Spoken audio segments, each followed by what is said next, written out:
అన్న నమస్తే అన్న. నమస్తే అన్న. కాంగ్రెస్ పరిపాలన సంవత్సరం నుంచి చూస్తున్నావు కదన్న, ఎలా అనిపించింది?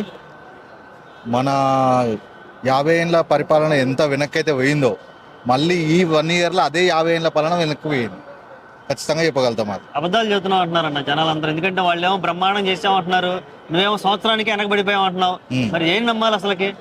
మీరు ఇన్ఫ్రాస్ట్రక్చర్ చూస్తే హైటెక్ సిటీ కానీ అంతకుముందు కానీ 10 years బ్యాక్ ఎట్లుంది ఫోటోలు చూడండి, ఇప్పుడు చూడండి. ప్రజలే చెప్తున్నారు కదా, మనం ఎవరు చెప్పాల్సిన అవసరం లేదు. ప్రజలే చెప్తున్నారు. మన విజయ సభలు అని చెప్పారు, అందరికి 300-400 ఇచ్చి ఆ సభలకు తీసుకుపోయి ఆడ చూపెట్టారు జనాలని. కానీ ఎవరైనా ఇప్పుడు ఈడికొచ్చినంత అభిమానంతో ఆడికి ఎవరైనా వచ్చిరా ఆ సభలకు? ఎవరు రాలేదు. అదొక్క ఉదాహరణకే మనం తీసుకొచ్చి అది విజయోత్సవ సభ ఏ సభ అనేది. ఓకే, ఎలా ఉన్నాయి పథకాల గురించి మనం డిస్కస్ చేసుకుంటే, ఆయన పెట్టిన పథకాలు ఎలా ఉన్నాయి, ఇప్పటివరకు ఏం అమలు అయ్యాయి? పథకాలు చెప్పడం వరకే కానీ ఏమైనా ఇచ్చిరా అన్న? మీ ఒక ఫ్రీ బస్ ఒకటి పెట్టారు. ఒక ఫ్రీ బస్సు పెట్టిన తర్వాత దాంట్లో గందరగోళం తప్ప ఏం లేదు. మిగతా 6 హామీలు అన్నారు, ఒక్క హామీ కూడా నెరవేర్చలేదు ఇప్పటి వరకు. ఇప్పుడు ఏదో 6 లక్షల స్కీమ్ అని చెప్పి ముందుకు తెచ్చిరు. ఇది కూడా జిహెచ్ఎంసీ ఎలక్షన్ కోసం ఒక స్ట్రాటజీ మాత్రమే. అదంతా సర్వే చేస్తారు, తర్వాత పక్కకు పెడతారు, ఎలక్షన్ ముందుకు పోతారు. అవి పోయిన తర్వాత ఇప్పుడు ఇస్తున్నాం అప్పుడు ఇస్తున్నాం అని చెప్పి అప్పుడు చెప్పినట్టే హామీలు చెప్తారు.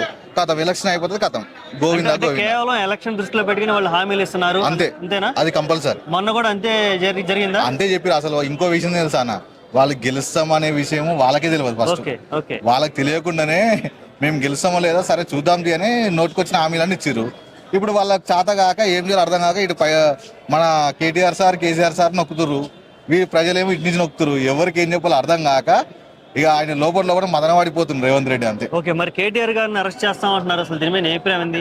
ఏదైతే హైదరాబాద్ లో జరిగిందో ప్రతిష్టాత్మక ఖాళీ ఈ రోజు 11 గంటలకు నేను కార్యకర్తకు అందుబాటులో ఉంటా అంటే ఇంతమంది వచ్చారు, ఇంకా అరెస్ట్ చేస్తా అంటే ఎంతమంది వస్తారు? ఇంకా ఆలోచించండి. అది వాళ్ళ ఆలోచనకే వదిలేస్తున్నాం. అందులో మేము కేటీఆర్ ఫ్యాన్స్ అనేటోళ్ళము ఉన్నాము. ఇక వాళ్ళు ఒక్కసారి అరెస్ట్ చేస్తా అంటారు, కానీ ఒక్కసారి టచ్ చేసి కానీ ఆయన కారాపి చూడమని అయిపోతుంది. ఎక్కడి వరకు ఎంతమంది వస్తారో చూడండి మీరు. ఓకే, మరి ఇంకా చూడబోతే 4 ఏళ్ళు ఉంది పరిపాలన, ఎలా ఉండబోతుంది? 4 ఏళ్ళు ఏమైనా ఎక్స్పెక్ట్ చేస్తున్నావు? పోనీ ఈ ఒక్క పని అయితే బాగుండని ఏమన్నా? ఒక్క పని అన్న 6 నెలల వరకు వీళ్ళు ఉంటే గ్రేట్ అని నాకు అనిపిస్తుంది. అంతే. Okay, thanks. ఓకే అన్న, థ్యాంక్ యూ.